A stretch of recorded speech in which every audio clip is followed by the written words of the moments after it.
Imaginez qu'une voiture a rendu fou un septuple champion du monde de Formule 1. Bonjour, bonsoir, mes salutations, bienvenue. Quand on parle de Mercedes, la première image qui vient au cerveau, c'est le vol plané de la voiture aux 24 heures du Mans. Mais ces dernières années, on se rappelle surtout de Mercedes pour avoir littéralement écrasé la Formule 1 de 2014 à 2021. Ils dominaient outrageusement le sport, à tel point qu'on se posait la question, comment vont-ils faire pour encore plus écraser la concurrence? C'était les rois, les kings, comme un bon vieux char allemand, le Tiger 1, qui écrasait la concurrence avec son canon de 88. Pas de chance pour eux, le dernier coup a loupé Max Verstappen. En 2022, on recommence de zéro, nouvelle ère, nouveau règlement et nouvelle voiture. Cette voiture faisait du rodéo en pleine ligne droite. La W13, c'est la voiture indésirée de 2022. Vous pensez qu'honnêtement, on peut la revendre car littéralement, tu sers à rien. Pour 2024, ils vont essayer alors de tout corriger avec la W14. Mais en gardant le concept de zéro ponton, car déjà de 1, c'est stylé. Et en plus, l'année dernière, avec la W13, ils ont fait une victoire au Brésil, ce qui les a motivés à garder cette direction. On change complètement la couleur, on revient au noir de la W11,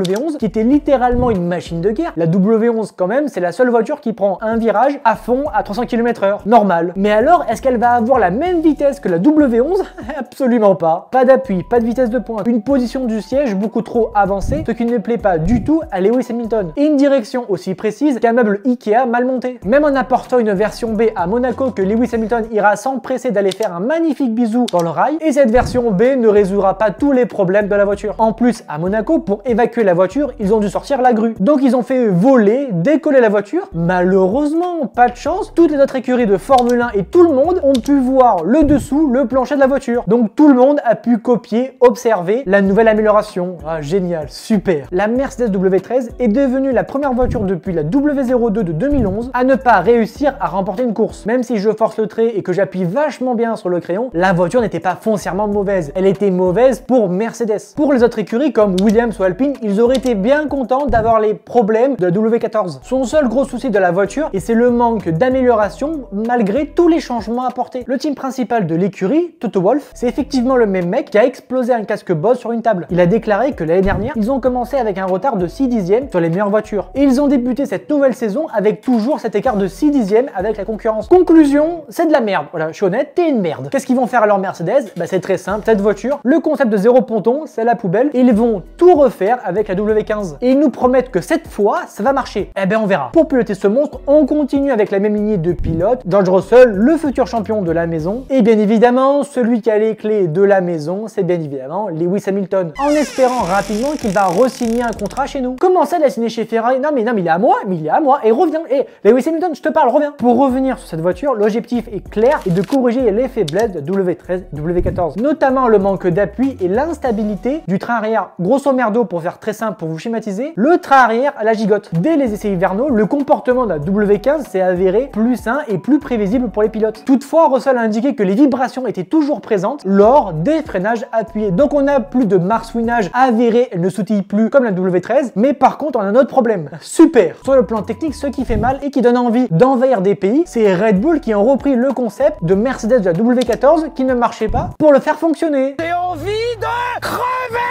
La toute première séance de qualification pour Mercedes, elle est un peu mitigée. Russell réalise une excellente qualification en décrochant la 3e place, tandis que Hamilton, lui, ne décrochera que le 9e chrono. Oh, je sens que la saison, elle va être longue, elle va être longue. Mais avant d'enterrer la voiture trop vite, on va attendre le premier package d'amélioration qui arrivera en Europe. Ils vont apporter un nouveau plancher, de nouvelles écopes de frein et un nouvel aileron arrière qui seront apportés durant le Grand Prix d'Imola. Allez, bon, peut-être qu'à Imola, ça n'a pas marché, mais d'un côté, en vrai, on découvre la voiture, on découvre les pièces, donc il y a une excuse. Mais au moins à Monaco, là c'est sûr ça fonctionne. Ils font un podium. Alors non, ils ne feront pas de victoire car déjà c'est le prince qui va gagner. Moi après que Charles Leclerc gagne à domicile, moi ça me va, moi tout va bien. La prochaine épreuve au Canada est vraiment importante. Un circuit mixte, rapide, qui servira de véritable test pour comprendre si les évolutions ont fonctionné. George Russell en qualification va réaliser la pole position pendant que Loulou se prendra un magnifique 2 dixièmes de la part de Russell et se qualifiera 7e. Oui ça fait mal. Mais cette transformation du niveau de performance, il est dû grâce à une seule chose, grâce au nouveau aileron avant. Pour le Grand Prix, nous aurons droit à une petite douche, un magnifique temps de Bretagne. Cependant, Russell va faire quelques erreurs avec les conditions un peu compliquées, notamment à la dernière chicane où littéralement elle n'existe pas, il trace tout droit. Il rebondit aussi sur les grosses saucisses de Francfort où il était à 2 doigts de se foutre dans le mur. Là, au moins, pas comme l'année dernière, il ne s'est pas mis dans le mur. Déjà, on progresse. Peut-être qu'il adore les grosses saucisses, qui sait, on sait pas. Hein. Dans les derniers tours du Grand Prix, comme un symbole entre guillemets, il va dépasser Hamilton pour s'emparer de la 3e place. En Espagne, quand il n'y en a plus, il y en a encore avec encore une fois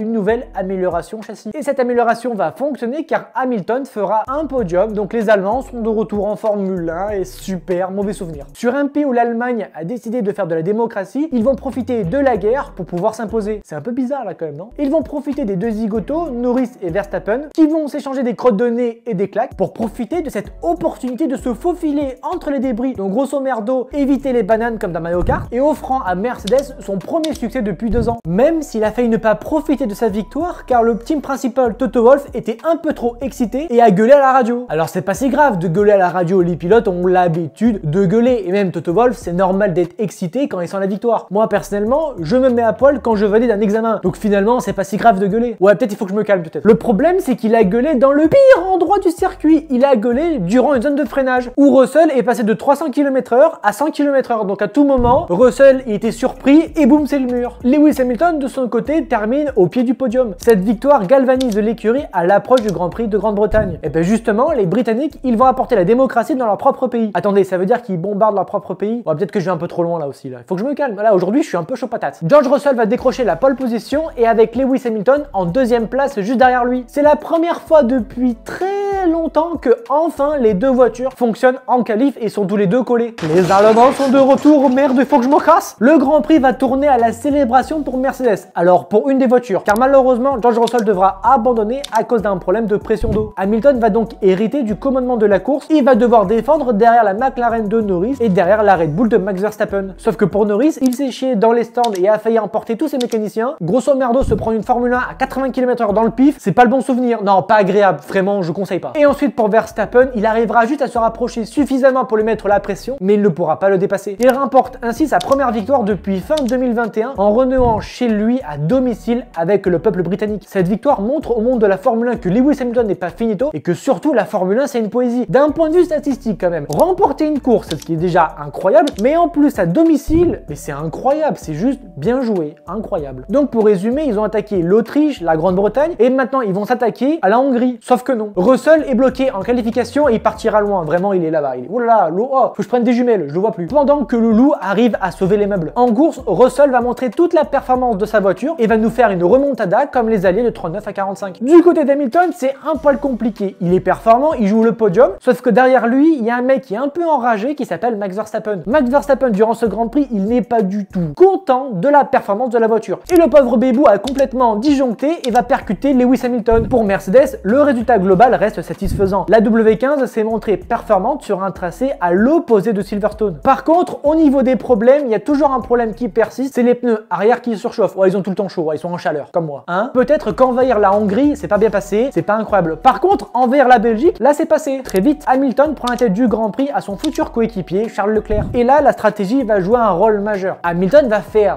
2 arrêts car il a peur de la dégradation. Sauf que Russell, lui, plus qu'il roule, plus qu'il avance, plus qu'il se dit, finalement, un arrêt, ça peut passer. Donc nous aurons droit à 2 stratégies différentes, 2 arrêts pour Hamilton et 1 arrêt pour Russell. Avec ses pneus beaucoup plus frais, il remonte à vitesse grand V, à tel point qu'il est juste derrière lui. Mais cela ne sera pas suffisant et restera bloqué derrière lui et c'est George Russell qui va s'imposer en Belgique. Mercedes réalise alors un doublé sur la piste, mais en apparence. George Russell est littéralement disqualifié de la course car sa voiture est en dessous du poids minimal de 1,5 kg, donc ce qui est quand même pas mal, hein, ce qui va donner la victoire à Hamilton. À ce moment-là, on se dit honnêtement que Mercedes a la capacité d'aller chercher Red Bull et Ferrari au championnat constructeur. Clairement, de bonnes augures pour la suite. Malheureusement, non, car cette voiture, elle n'aime pas le chaud, elle adore le froid. Un peu comme les Allemands qui ont fait la guerre mais qui ont perdu à cause du froid, quoi. Encore, on commence un mauvais script encore une fois. Bah désolé, mais c'est véridique, c'est vrai. Et puis c'est quand même un peu ballot de faire une voiture qui adore le froid, qui adore la fraîcheur, alors que la plupart des grands prix se passent durant l'été. À partir du Grand Prix de Belgique, il faudra attendre 8 grands prix plus tard à Las Vegas pour que les voitures redeviennent vraiment performantes. Entre temps, ils ne seront pas non plus éclatés au sol. ils vont faire des points, 9e, 7e, 4e, oui, mais d'un point de vue podium et d'un point de vue victoire, il n'y aura pas grand chose. Et là, vous allez me tomber dessus et vous aurez raison, oui, au Grand Prix d'Azerbaïdjan, Russell a fait un podium. Mais il a fait un podium notamment grâce aux deux zigotos Perez et Sainz qui se sont pris le mur à 300. Ce podium n'est pas dû grâce à la performance intrinsèque de la voiture, c'est grâce à un fait de course. Mais sinon, la voiture, comment elle va? Ouais, en vrai, comment tu vas? Comment ça tu vas mal? Elle va mal car la voiture a retrouvé ses anciens démons avec un train arrière ultra instable. Le Grand Prix qui montre parfaitement que le train arrière à la gigote, c'est le Grand Prix des USA. Le Grand Prix des USA au quota est un Grand Prix qui est adoré par Lewis Hamilton. C'est vraiment le maître de cérémonie là-bas. Sauf que là, malheureusement, l'arrière de sa voiture, elle va partir en cacahuète. Il perd complètement le train arrière de sa voiture et direction le bac à gravier. I'm stuck, bro. C'est bizarre, ça me rappelle un film que j'ai vu hier soir. Et un bon film d'ailleurs, c'est vraiment étrange. Bon, les mouchoirs, ils sont où? Ce Grand Prix montre parfaitement que la Mercedes était performante uniquement dans une zone microscopique de performance. À Singapour, on ne parlera pas de la performance, mais d'un petit événement avec une livrée spéciale Petronas. Honnêtement, waouh, super. Waouh, une super livrée, vraiment somptueux. Mais ce qui a vraiment marqué, c'est le début officiel de Kimi Antonelli en Formule 1. Ce jeune prodige futur stade de la Formule 1, on le met à domicile lors d'une séance officielle et il va placarder la voiture dans le mur au bout de 2 tours.